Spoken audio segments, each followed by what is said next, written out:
नमस्कार दोस्तों, हम शुरुआत करेंगे इससे फैक्टराइजेशन एक्सरसाइज 14.1 का क्लास 8 का चैप्टर है। तो यहाँ पे हम पढ़ेंगे फर्स्ट क्वेश्चन से पूरा हम क्वेश्चन सॉल्व करेंगे। तो एक्सरसाइज 14.1 शुरू करते हैं।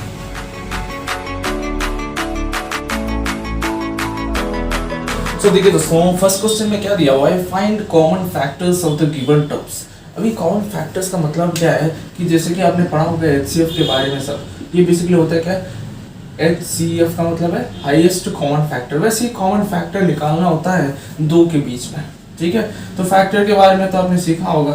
तो इन दोनों का जो कॉमन फैक्टर है वो कैसे निकालेंगे, देखिए एक है 12x, दूसरा टर्म है 36।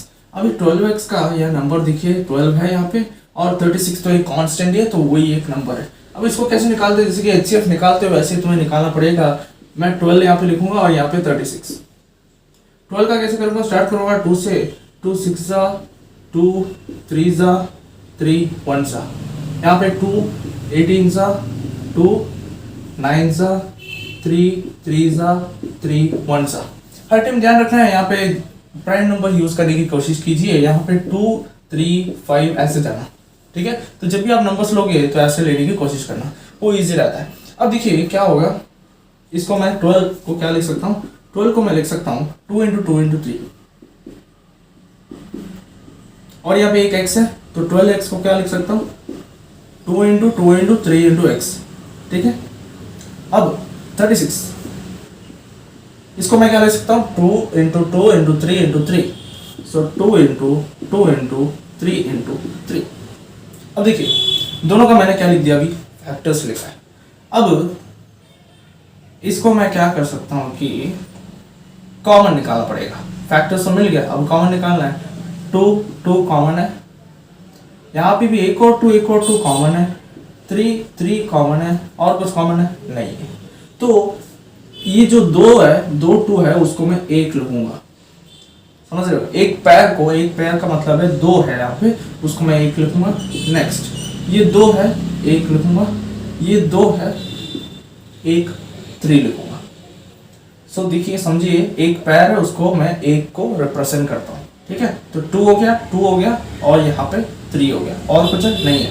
तो 2 × 2 × 3 कितना होता है जी, सो 4 4 3 = 12। सो हमारे जो कॉमन फैक्टर है इसका वो कितना होगा, 12 होगा। 12 will be the second part of the question में यहाँ पे देखते हैं। यहाँ पे है 2y और यहाँ पे 22xy। अब देखिए इसका भी सेम टेक्निक। 2 को तो फैक्टर तो तुम क्या लिख सकते हो, 2y को लिख सकते हो 2 × y, ठीक है।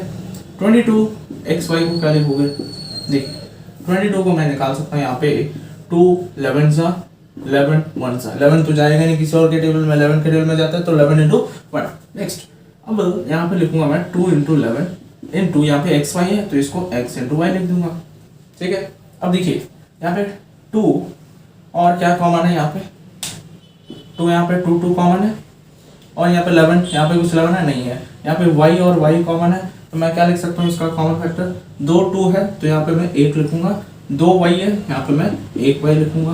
तो ये हो गया 2y इसका कॉमन फैक्टर, ठीक है। थर्ड बात में यहाँ पे देखिए P14 PQ 28 P² Q²। अब फिर से सेम टेक्निक, 14 PQ को क्या लिख सकते हो, देखिए 14 है यहाँ पे, 2 7 सा 7 1 सा, मैं यहाँ पे लिख दूंगा 2 × 7 14 हो गया। यहाँ पे PQ है, इसको मैं क्या लिखूंगा, P × Q, ठीक है जी। अब नेक्स्ट 28 है तो 28 को लीजिए, सो 2 14 सा 2 7 सा 7 1 सा। तो 28 को मैं क्या लिख सकता हूँ, 28 P² Q² को मैं क्या लिख सकता हूँ, 2 × 2 × 7 × यहाँ पे P² Q² है, तो इसको क्या लिखता हूँ मैं, P × P × Q × Q, ठीक है जी। तो यहाँ पे ये चीज आपको लिखना है। अब यहाँ से कॉमन निकल जाएगा क्या क्या, एक 2 है, एक पैर निकल गया, दूसरा 7 है, दूसरा पैर P है, Q है, ठीक है। तो क्या हो जाएगा, यहाँ पे 2 2 है तो 1 लिख दिया, 2 7 है 1 लिख दिया, 2 P है 1 P, और ये Q, तो ये हो जाएगा 14 P Q। फोर्थ पार्ट पे ध्यान दीजिए, यहाँ पे 2x है, 3x² और 4 है। यहाँ पे इसका मतलब क्या है कि यहाँ पे 3 टर्म आ गया। पहले से हम क्या कर रहे थे, 2 टर्म से कर रहे थे, अभी 3 टर्म में क्या करना पड़ेगा, 2x को लिखना है तुम्हें 3x² को क्या लिखोगे और 4 को क्या लिखोगे? 2x को मैं क्या लिख सकता हूँ? 2 इंटू एक्स लिख सकता हूँ, है कि नहीं? 3x² को 3 इंटू एक्स। नेक्स्ट 4 को मैं क्या लिख सकता हूँ? 2 इंटू 2। सिंपल सी बात, ठीक है। अब देखिए तीनों में से तुम्हें कॉमन निकालना पड़ेगा, है ना, कॉमन फैक्टर्स तीनों का निकालना है। तो यहाँ पे देख सकते हो कि अगर मैं 2 को देखूं, इसमें तो नहीं है बट इसमें है, तब भी मैं ले नहीं सकता हूँ क्योंकि तीनों में से, तीनों टर्म्स में से तुम्हें कॉमन आना चाहिए। x कॉमन है क्या? नहीं है। 3 कॉमन है तीनों में? नहीं है। तो मैं क्या ले सकता हूँ? देखिए इसका आंसर 1 होगा। अब मैं 1 क्यों लिख रहा हूँ इसका कॉमन फैक्टर? क्योंकि तुम्हें पता होना चाहिए 1 सबका कॉमन फैक्टर्स होता है। कोई भी नंबर, 2 नंबर्स लीजिए, उसके अंदर 1 तो पक्का ही होगा, ठीक है जी। मतलब कि अगर मैं लूँ 10 और 100, तो इसमें इसका अगर कॉमन फैक्टर है वो तो 1 तो पक्का ही होगा, ठीक है। तो इसका मतलब ये होता है, तो तीनों में से, तीनों टर्म्स में से मैं क्या बोल सकता हूँ? 1 will be the common factor. तो जब भी ऐसे क्वेश्चन आते हैं जहाँ पे तुम कॉमन फैक्टर्स नहीं निकल रहा, तो तुम डायरेक्टली आंसर लिख सकते हो 1। तो फिफ्थ को पार्ट में यहाँ पे देखिए 6abc 24ab² और 12a²b। तो 6ab से हम स्टार्ट करेंगे। तो 6ab को मैं क्या लिख सकता हूँ? 2 into 3 into a into b into c। यहाँ पे मैं 6 इंटू 1 देखिए वही मैं समझा रहा हूँ। 6 है यहाँ पे, हर टाइम तुम 2 से स्टार्ट करना, 2 3 5 प्राइम नंबर से। सो 2 3 6 होता है और 3 1, ये मैंने यहाँ पे लिखा है 2 into 3 into a into b into c। अब 24 और ab² को क्या लिख सकता हूँ मैं? देखिए 24 लीजिए, 2 12 2 6 2 3। अब 2 से नहीं जाएगा तो मैंने 3 ले लिया, तो 2 इंटू 2 इंटू 2 इंटू 3 इंटू अभी ab², इसको मैं क्या लिख सकता हूँ? a और b² है, मतलब b into b। Next 12a²b है, तो उसको 2 इंटू 3। देखिए कैसे लिख रहा हूँ मैं। 12 है तो 2 6 2 3 3 1, तो 2 इंटू 3 इंटू a²b, उसको मैं a इंटू a स्क्वायर हो गया इंटू बी। अब देखिए यहाँ से हमें मुझे क्या कॉमन निकालना पड़ेगा? तो कुछ कॉमन निकल सकता है क्या? देखिए 2 है कॉमन, और क्या है? 3 कॉमन है सब में, यस 3 कॉमन है, a कॉमन है, b भी कॉमन है। तो क्या निकल के आएगा आंसर? 2। देखिए 3 2 है, 1 लिख दूंगा।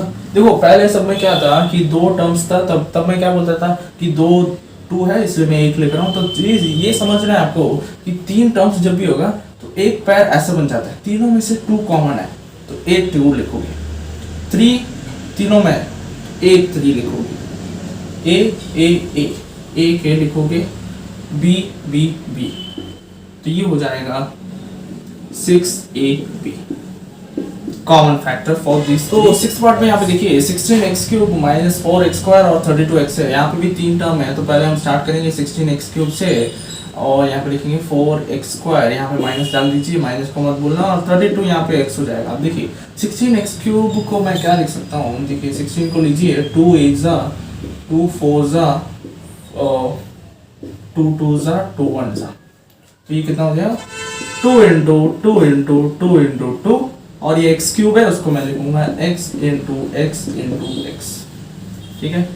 अब 4x² है, माइनस है, तो 4 को मैं लिख सकता हूँ 2 इंटू 2, है कि नहीं? और यहाँ पे माइनस है ना, तो माइनस आगे लगा दीजिए, और x² है, इसको x इंटू x डाल दो, x। और यहाँ पे 32 है, 32 को निकाल दीजिए, 32 2 16 2 8 2 4 2 2 2 1, तो 2 इंटू 2 इंटू 2 इंटू 2 5 टाइम्स हो जाएगा, और इंटू x। देखिए यहाँ से भी क्या कॉमन आ सकता है? 2 कॉमन है तीनों में। नेक्स्ट 2 यहाँ पे भी कॉमन है, और एक और 2 कॉमन है क्या? नहीं है, x कॉमन है कि नहीं? तो मैं यहाँ पे क्या लिख सकता हूँ? 3 है तो 1 2 लिख दिया, 3 है 1 और 2, x है तो x में।